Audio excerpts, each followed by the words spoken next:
Hi, my name is Robert Shelley with Shelley Law, and my law firm assists healthcare providers with employment contract and independent contractor agreement issues.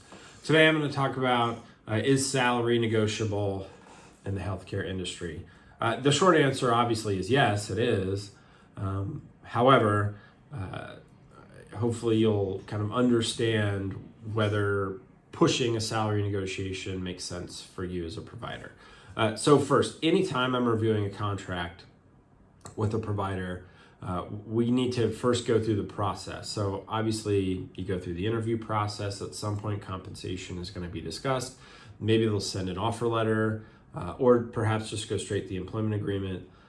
But when you have a number down on paper, that is the time to kind of take a holistic approach of what is most important to you. So kind of the exercise that I do with most of my clients is I'll say, all right, write down the 5 most important things that matter to you. Not just in the contract, but just in your, in your professional life. What is most important? Obviously taking the contract into account. And so for many people, kind of the 5 things would be the non-compete or non-solicit, so the restrictive covenants, obviously the base compensation, for many productivity compensation, so having the ability to make more based upon their production. 4th could be malpractice insurance. And then 5th could just be a general kind of benefits. We'll just lump it all into one. And so when you take those 5 factors into account, make a list of what's most important to you. And so let's just take the non-compete, for instance. For some people, base salary is not the most important thing. The non-compete is. And so let's say you're established in a community, you have family there, kids are in school. Well, if you had a prohibitive non-compete that would essentially force you to move from the area, that could be a deal breaker for many. Or let's just say you're an OBGYN and they're not going to pay for your tail insurance. Well, that could be a deal breaker as well, because that could be a significant amount of money that you'd have to pay if you left the practice. So come up with a list, figure out what's most important, and then at that point, that's when we can kind of get into, all right, well, these are the things that you need to ask for. Now, as far as negotiating salary, you need to be armed with data and statistics.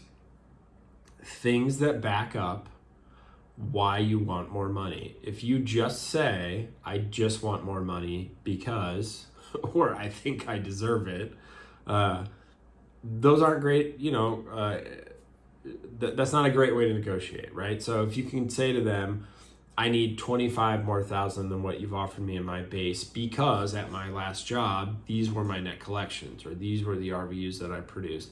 And the percentile of production is not anywhere close to the base salary that you're offering me. Something like that, that you can provide to them with, kind of a hard numbers that would justify why you would want more.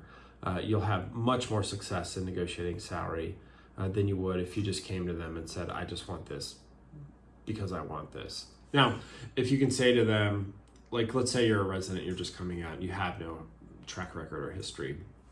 Well, then you need to find what the national averages are, in your geographic region or your setting. Is it in a hospital or is it in private practice? And find what are kind of the national averages. There's many services that offer those numbers, or if you talk to a healthcare attorney who does contract review, they should have those as well. And then you can provide that to them and say, look, you're offering me something that's in the 10th percentile of compensation and expecting 50th percentile productivity. So those types of things will really help in negotiating a higher salary. So that's a little primer on negotiating salary in healthcare. If you have any questions about your employment agreement or independent contractor agreement, feel free to contact my law firm at the contact information listed below in the description.